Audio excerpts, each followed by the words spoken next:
Makanya saya itu pemuja Allah yang serius. Sama ya pemuja Allah, tapi kan kadang kurang alim.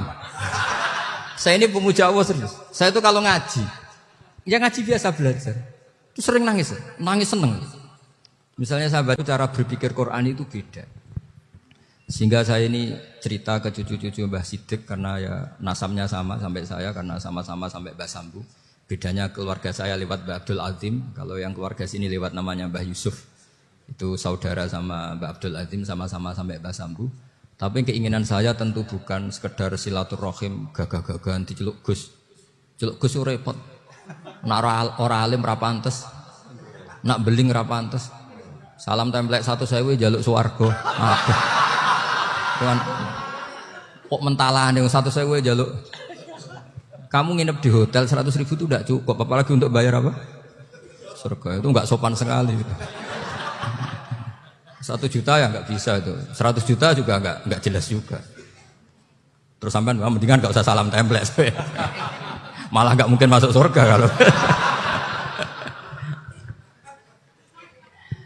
Jadi dulu yang namanya zuriyah, sampean tenang saja, nasab sampean tidak kalah dengan kita. Karena nanti setelah di kuburan itu gus-gus itu nggak penting. Semua kalau ditanya bapak kamu siapa, jawabannya siapa? Nabi Ibrahim.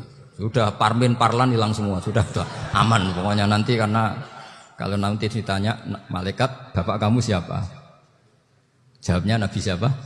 Ibrahim. Makanya saya itu pemuja Allah yang serius. Sampean ya pemuja Allah, tapi kan kadang kurang alim. Saya ini pemuja Allah serius. Saya itu kalau ngaji, ya ngaji biasa belajar, itu sering nangis seneng. Misalnya sahabat tadi, Miftahul Jannah la ilaha illallah, luang kunci kok dikasihkan. Kita ini masuk neraka gak pantas, enggak bawa kuncinya kok masuk. Harusnya kita ini masuk surga, kita kan pegang kunci surga, gak pegang kunci neraka. Maka aneh kalau kamu masuk neraka itu aneh. Coba kita pegang kunci surga apa kunci neraka? Tapi kadang teman saya neraka ora ono kuncine. Karena tidak ada pintunya. Terus saya bilang, kamu kok tahu? Memangnya mau ke sana kata saya. Saya tidak punya rencana tahun neraka. Karena nanti di antara syafaatnya Quran itu orang kalau mau masuk neraka tidak jadi. Ya nggak apa-apa ya diatur sendiri. Jadi di antara syafaatnya Quran itu orang nggak jadi masuk neraka. Jadi syafaat itu ada 2. Dari neraka diangkat ke surga. Dan itu bisa lama itu. Tapi kalau syafaatnya Quran itu yang belum masuk neraka supaya gak jadi masuk neraka. Karena neraka juga punya aturan, dia juga kena aturan fikih. Jadi, loh betul ini, saya ada hujan. Jadi kena konstitusi apa? Fikih. Sama tak ceritani syafaatnya Quran itu ada orang itu beling itu fasik. Itu dihafal surat Tabarok.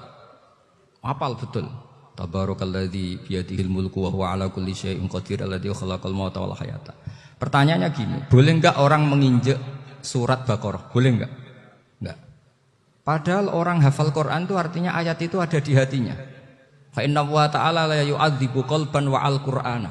Allah tidak akan menyiksa hati yang menyimpan Quran, yang jadi flash disknya Quran, yang jadi rekaman Quran. Singkat cerita orang ini hafal.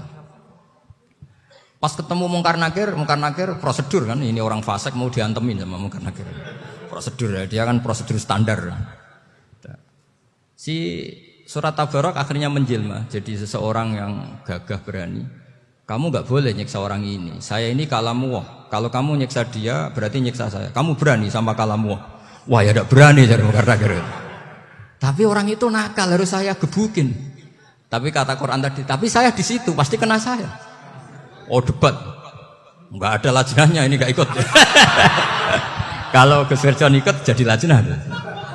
Kalau jadi lajnah pasti kroninan. Kalau santrinya dimenangkan. Akhirnya debat. Ya sudah kita ketemu Allah. Akhirnya Mungkar Nakir sama Quran tadi surat Tabarok datang. Sowan sama Allah. Terus kata Allah, memangnya kenapa Mungkar Nakir? Saya harus nyiksa dia karena dia fasik ya Allah. Memangnya kenapa surat Tabarok? Saya ada di situ. Menurut aturan, orang tuh nggak boleh injak-injak Quran. Kalau dia nutuk saya, nutuk Quran, itu harus dikasih tahu fikihnya Mungkar Nakir. Akhirnya Allah ngendikan gini ke surat Tabarok. Ya sudah, terserah kamu. Kalau terserah kula Gusti, Mungkar Nakir nggak boleh nyentuh orang ini. Ya sudah, selamat ya. Sehingga terus itu sama baca di termasuk mujizatnya surat Tabarok di tafsir Ibnu Katsir banyak. Karena tadi logikanya malaikat itu juga kena aturan fikih. Sehingga banyak ulama termasuk Said Muhammad ngendikan pertanyaan mungkar nakir itu tidak semua orang kena. Kalau semua orang kena nanti kalau tanya Nabi Muhammad, waman nabiyuka? Kacau kan jawabnya.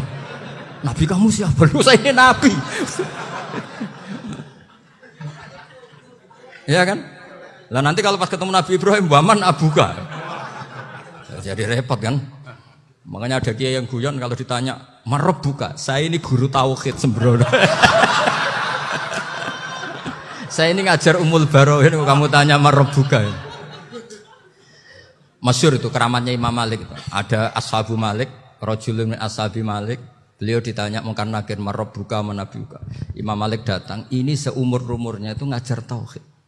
Kok kamu bedai itu enggak sopan kamu. Dan kita berharap barokah sampean ngaji nanti itu. Yes. Malaikat itu anak sungkane itu. Jadi itu ada juga. Dan saya meskipun guyon itu serius. Bedanya orang alim sama ndak itu di situ. Kalau orang alim itu guyon itu masih benar, masih serius. Coba saya bacakan ayatnya. Ala inna auliya Allahi la khaufun alaihim wa lahum yahzanun. Terus lahumul busyra fil hayatid dunya fil akhirah. Artinya kalau mungkar nangkir dengan penampilan garang gitu, berarti ada ketakutan apa enggak? Ada. Padahal ciri utama walinya Allah tidak ada ketakutan. Makanya itu termasuk dalilnya Sayyid Muhammad. Tidak semua orang alami seperti itu. Karena wali-wali itu la khaufun alaihim wa lahum yahzanun. Wah anak kiai ketemu karena kerja buat tidur wedek. Iku rezeki ora kok pertanyaan itu. Nak konan santri piye? Lho isen wis kiai dihanjuti mungkar nakir. Malu gak kira-kira? Mesti pelengane konan santri piye? Nak jawabannya gampang karena pernah ngajar tauhid. Makanya Sayyidina Ali ini cerita ini ada di kitab Nurul Dholam. Sama lihat di kitab Nurul Dholam karangannya Syekh Nawawi Banten. Itu Sayyidina Ali itu ya, andekan orang biasa mungkin ya agak-agak hasut, tapi ini wali gak boleh kamu katakan hasut. Dia itu mangkal sama Umar. Orang kok setiap orang pernah dibentak. Apa dia berani bentak mungkar nakir? Penasaran dia. Bagaimana kerengnya Umar itu berlanjut enggak gitu kira-kira. Akhirnya minta, ya Allah saya minta kasyaf. Ya karena yang minta Sayyidina Ali karena mau wajah dituruti sama kasyaf. Dilihat Sayyidina Umar pas meninggal itu. Jadi hasud itu ya kadang penting asal baik. Loh betul bahasa Kanjeng Nabi kadang la hasada illa fisnaten. Itu Nabi bahasakan ya hasad. Gus Verson saja yang nafsirkan ghabtah. Itu kan gaya-gayanan sebagai ulama. Aslinya Nabi ngendikannya itu la hasada illa fisnaten. Ulama yang ganti itu namanya ghabtah. Wong Nabi sendiri nyebut hasad kok kamu tafsiri ghabtah. Ya hasad ya hasad. Udah enggak usah ditakwil-takwil pokoknya gitu. Kalau sama enggak percaya enggak apa-apa. Kok gitu aja kok repot. Karena sama enggak percaya kemungkinannya dua. Satu enggak ngerti. Dua sama-sama alim. Kan dari awal kalau sama-sama alim kan laisa li alimin ayuqallida aliman akhir. Kita enggak perlu saling mengikuti. Ngapain hasud? Biasa aja. Akhirnya Sayyidina Ali kasar. Pas Umar bangun, setelah mati kan bangun, setelah meninggal bangun. Mungkar nakir datang dengan perang yang sangat garang. Itu digambarkan Sayyidina Ali matanya itu kalkidril ghali. Kayak apa? Kendil yang apa? Menganga. Wah, seru. Sayyidina Ali senang, paling takut ini Umar. Senangnya bukan main. Wah, ini mesti takut Umar. Biasa. Ternyata enggak, Umar malah bangkit. Woi, mungkar nakir ya. Kamu tahu menghadapi siapa? Itu betul ya? Kamu itu menghadapi temannya ahabbal khalqi ilallah.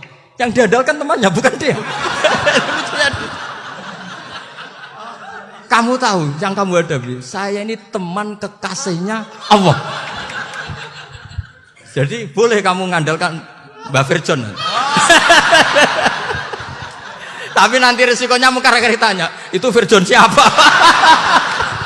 Wah itu masalah kan.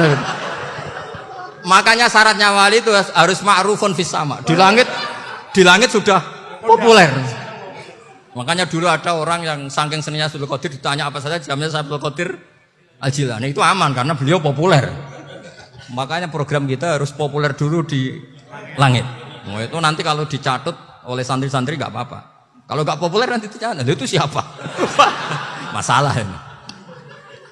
Umar itu yang dibanggakan itu, kamu tahu saya siapa? Ya enggak tahu. Saya ini temannya kekasihnya Allah. Temannya Muhammad. Iya, Muhammad Rasul. Wah, mikir, waduh. Repot. Loh, di dunia aja gitu kan, temannya presiden, temannya panglima, apalagi ini temannya Sayyidul Awalin wal Akhirin. Di dunia aja bilang temannya presiden, menteri, orang sudah takut, apalagi ini temannya Sayyidul Awalin.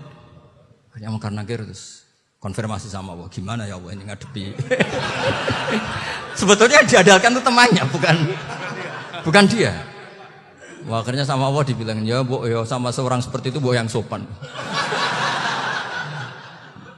Terus semenjak itu Mungkar Nakir itu nggak selalu berpenampilan seperti itu, sangat.